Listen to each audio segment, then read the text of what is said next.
private health insurance. That's it. And you can't get around that question. And Kamala Harris has given 3 positions on that fucking question. And, to his credit, Joe Biden says, I think there should be private health insurance. I mean, the demand should be to turn healthcare into a public good and not take it away from being a privatized commodity that is only accessible to the wealthy, or that your level of enjoyment of healthcare is tied to how much money you have, and take it away from being something that is a source of private profit. That's the case with Medicare for All. For Green New Deal, it's a bit trickier, but in my mind, I agree with other writers about this, that one is any serious plan to tackle climate change should contain a massive provision for not just the United States, but for the rest of the world. Because we need the entire world to be decarbonized, or else this isn't going to work. And as well, we need to recognize that many countries are poor. Most of the world lives in conditions that are less industrialized and far more unequal and far more poor than the conditions that we live in. Yeah, that's definitely... They can make a valid, a moral case for chopping down the rainforest and polluting and so on, which is that, well, look, you have all your money. You did this for 150 years, and now you want to say, oh, you've got to use solar panels and your energy costs are going to go through the roof, and you're not going to give us any capital in order to make that adjustment or increase our economic competitiveness. That's their case, and that's fair. That's a good argument. You really can't do anything about that point. So the one thing is it has to be international, but the other thing is, the real scary thing about climate change is not that it will, not just that it's going to annihilate the environment, it's going to melt the ice caps, and that cities are going to be underwater, and the storms will be bigger, and there might be food scarcity, and so on and so forth. It's not just that. It's not just the action movie apocalyptic stuff. It's that these disasters, climate disasters, will exacerbate pre-existing inequality. A city like New York already has a plan to deal with rising sea levels. We'll build seawalls. That's it.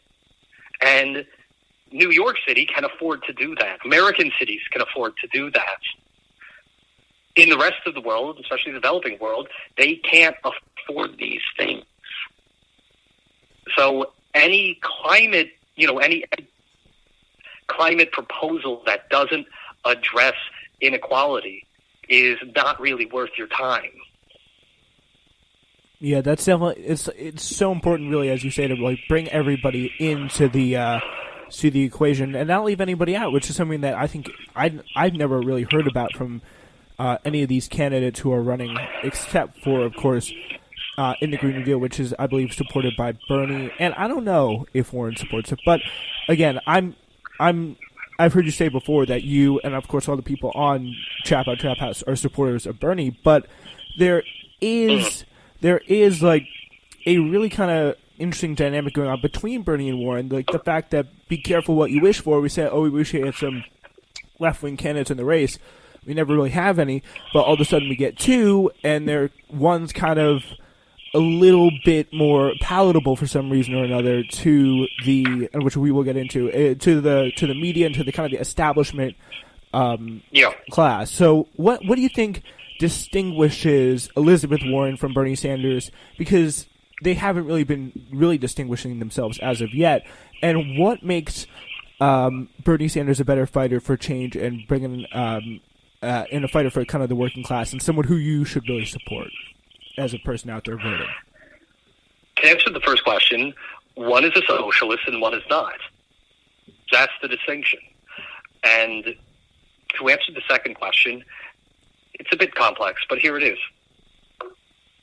The best case scenario for the next Democratic president, inaugurated 2021, beats Trump, is that they inherit a Democratic majority in the House, one that's basically this same majority that refuses to impeach Trump, which refuses to defund Trump's Border Patrol or defund Trump's ICE, one that refuses to consider or pass single-payer health care. And their best case is maybe a 1 to 3 vote majority in the Senate. It doesn't look great. And last time around, when there was a Democratic president and a Democratic House and Democratic Senate, they had even better conditions than this one. Obama had a filibuster-proof majority in the Senate. And he didn't do that much with it. He didn't really push the country to the left. And the big excuse for not doing that was, well, I've got to deal with Joe Lieberman, and I've got to deal with Ben Nelson, and these are, I can't upset the conservative senators, and we've got to respect filibuster rules, and so on and so forth. That's why we can't have a public option in the ACA. And then, of course, Republicans go into power, and, they've got a 4-vote majority in the Senate, and that's enough to, put up 2 Supreme Court justices, all the judges that they want, pass a tax bill, and so on and so forth. Because of the way the electoral map is drawn right now, up to half the states in the country are just written off. These are just red states now. Mm-hmm. And any kind of effective, massive political change, as Warren says, structural change requires the entire country to go along with it. And there can't be red and blue states if you're going to pursue that change. So I would think that much of what Elizabeth Warren is proposing that requires congressional action is dead on arrival. Because there's just enough conservative representatives and conservative Democratic senators that even with majority, there's no chance. And I think the same would be true for Bernie Sanders. But uniquely to Bernie Sanders, I think that the fact he's not a Democrat and the fact that he is unacceptable to billionaires, and CEOs, and Wall Street people, the people who do not vote Republican necessarily, many of whom vote Democratic, and they write big checks to the DNC and the DCCC and to presidential candidates and congressional candidates, acceptable to. And I think that Bernie can, and this is the hope, he can realign the Democratic Party and kick out people like that, because that absolutely needs to happen. If you want transformative change more than a handful of modest reforms, and I think there's a broad recognition that we need transformative change. Climate change is a good example of that. We need it immediately, or else things are going on that, continuing to go downhill. In order to affect that, we need a party that is a working class party, effectively, that consists of people united by one class interest. And I think Bernie Sanders is the only candidate who could effectively do that. Mm-hmm.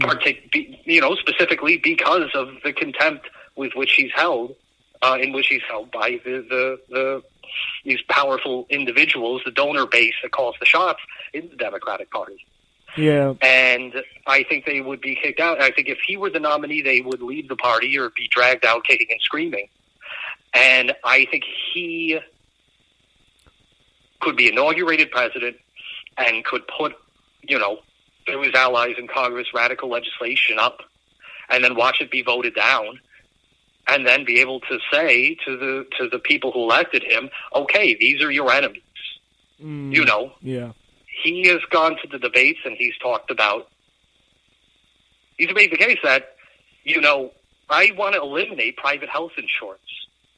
And they are going to be running advertisements during this debate about how much you should love your private health insurance, because they make billions of dollars of profits each year. And they're going to spend them so that they're going to spend that money so that they can continue to enjoy their profits.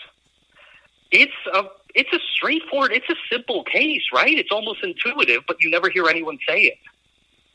That's what the fight is about.